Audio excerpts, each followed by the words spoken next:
This is problem 748. It's on page 353. A four-cylinder, 4.5-liter diesel engine that operates on an ideal diesel cycle has a compression ratio of 17 and a cutoff ratio of 2.2. Air is at 27 degrees Celsius and 97 kilopascals at the beginning of the compression process. Using the cold air standard assumptions, determine how much power the engine will deliver at 1500 RPM. Okay, let's begin by jotting down what we've got. We know that the displacement volume is 4.5 liters. By the way, that is 0.0045 cubic meters. We're supposed to assume cold air standard. Of course, the gas constant is 0.287 kilojoules per kilogram per Kelvin regardless, but cold air standard means just take the heat capacities at room temperature. So 1.005 kilojoules per kilogram per Kelvin for CP, and 0.718 kilojoules per kilogram per Kelvin for CV. It's an ideal diesel cycle with a compression ratio of 17 and a cutoff ratio of 2.2. Now, I'm a bit out of space here, but I'm going to try to fit the PV and TS diagrams on the board to the left here. So hopefully this is not off the screen on the video. Now the pressure is in kilopascals, and the volume, I don't have anything in my notes, so I won't bother with that right now. The temperature is in Kelvin, and the ideal diesel cycle basically looks like this on the PV diagram. State 1, at the beginning of compression is there. There's the end of compression at state 2, the end of heat addition. Notice that the piston is moving down, the volume is increasing from 2 to 3, and then state 4 is the beginning of the cycling of the air. But of course, in our ideal cycle, the air doesn't ever leave the cylinder. State 1, we were told, begins at 97 kilopascals, and we were told on the TS diagram, basically, that the temperature, let's see, let me draw it this way. The temperature at state 1, beginning of compression, is 300 Kelvin. Okay, so there's the compression process from 1 to 2, heat addition 2 to 3, 3 to 4 expansion, and 4 to 1 is constant volume, or excuse me, constant volume heat rejection. So this is constant volume, whereas 2 to 3 is constant pressure. Okay, so we want the engine power. That's what we're going for. The way we will do this is realize that, first of all, the mass flow rate through the engine is equal to the volume displaced per revolution multiplied by the speed over 2 multiplied by the density. Now, what are we saying here? Well, you have to think about this carefully.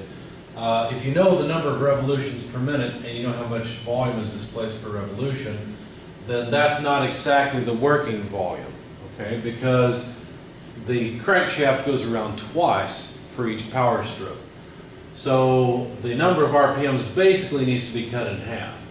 That way we get the working volume, because the volume displaced, the piston displaces the same volume basically each cycle, each turning of the crankshaft. But only one of those displacement of volumes actually does work.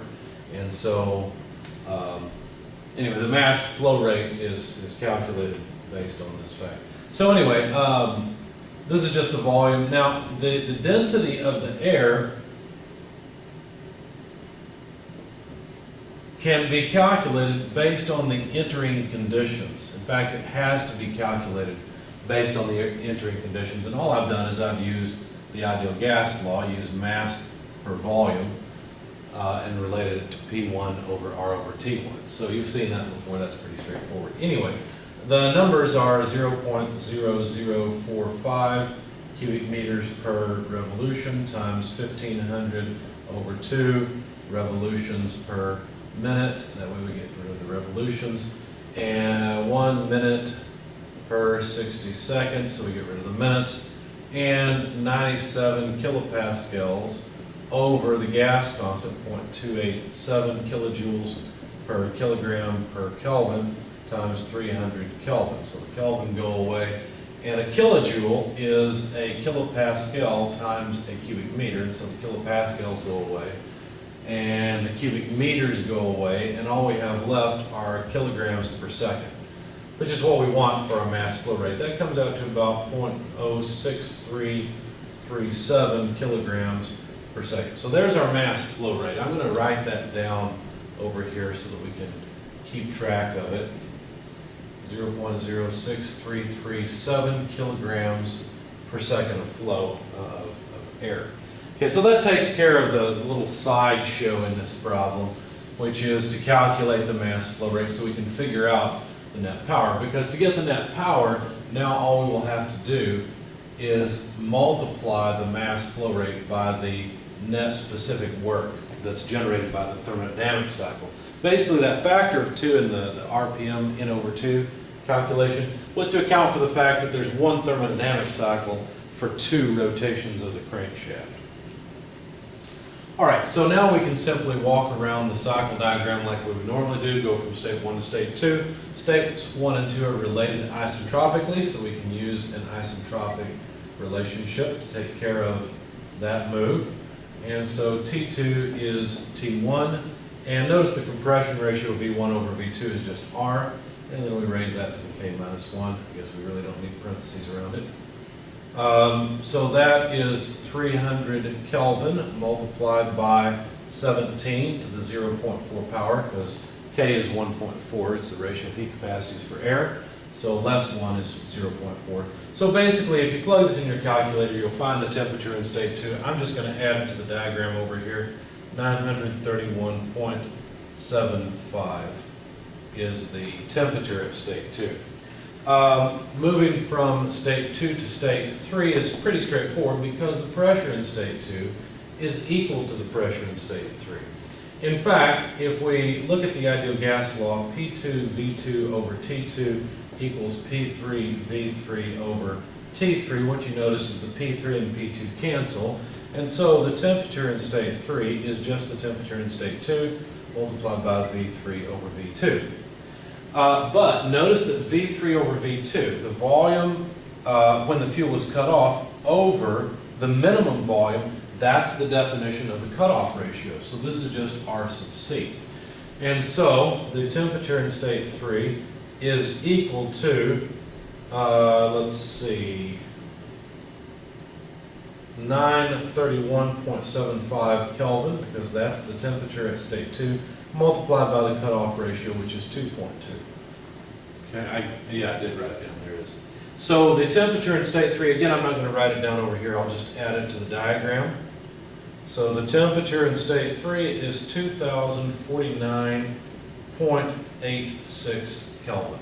And that's the maximum temperature in the cycle.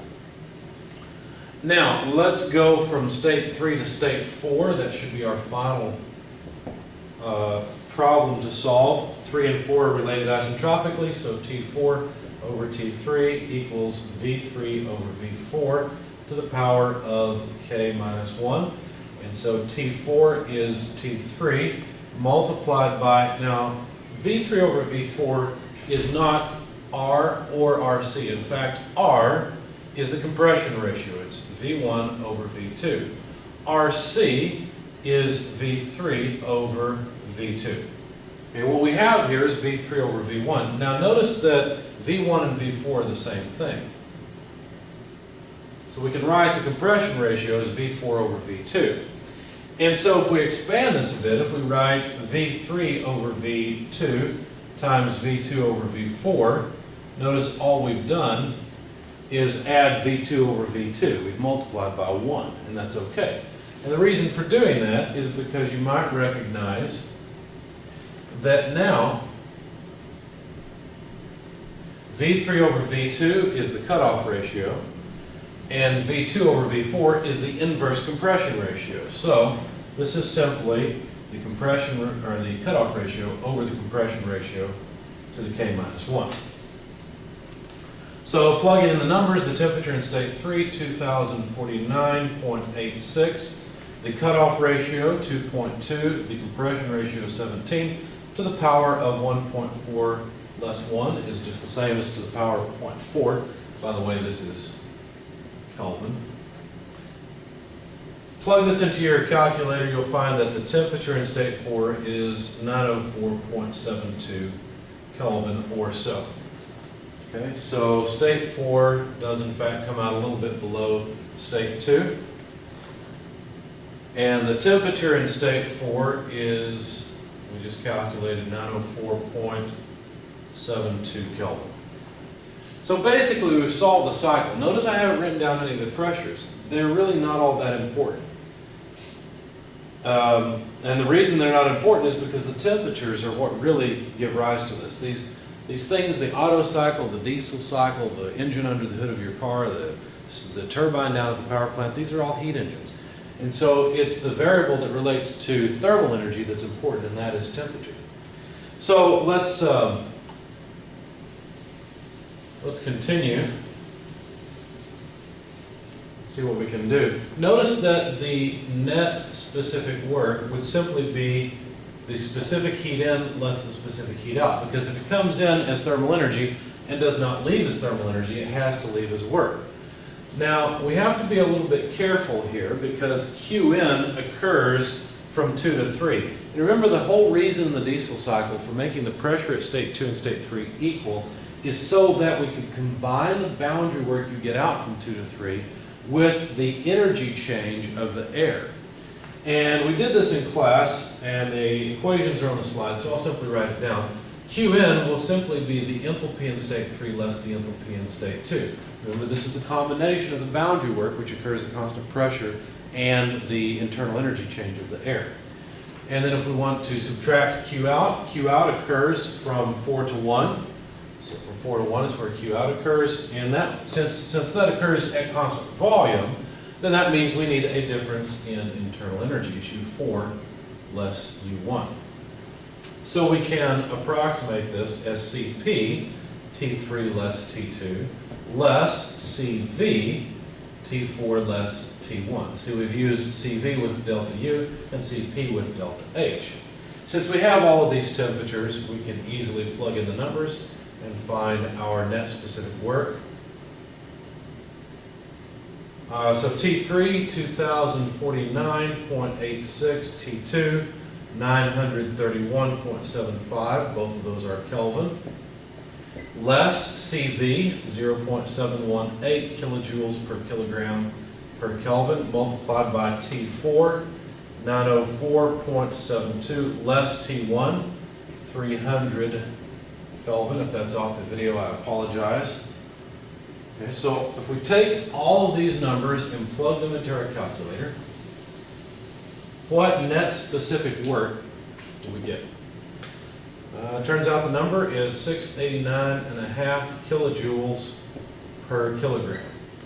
That's the net specific work. And so now, since we know the mass flow rate and the net specific work, we can multiply the two together. So there's the mass flow rate. Here's the net specific work. Kilograms go away. We'll get kilojoules per second, which is just kilowatts, and the number is about 43.7 kilowatts. So there's the power output of that engine. Now, since we're in the United States, you're probably more familiar with an engine rating in horsepower rather than kilowatts. So at this point, it would be a good idea to convert that power output to horsepower so that you get a good feel for it. So let's do that. Something I didn't do in my homework solution that I'll post for you, but it's something that's pretty straightforward. So if you go to the front of your book and look up power conversions, you'll see that 1 horsepower is 0.7457 kilowatts.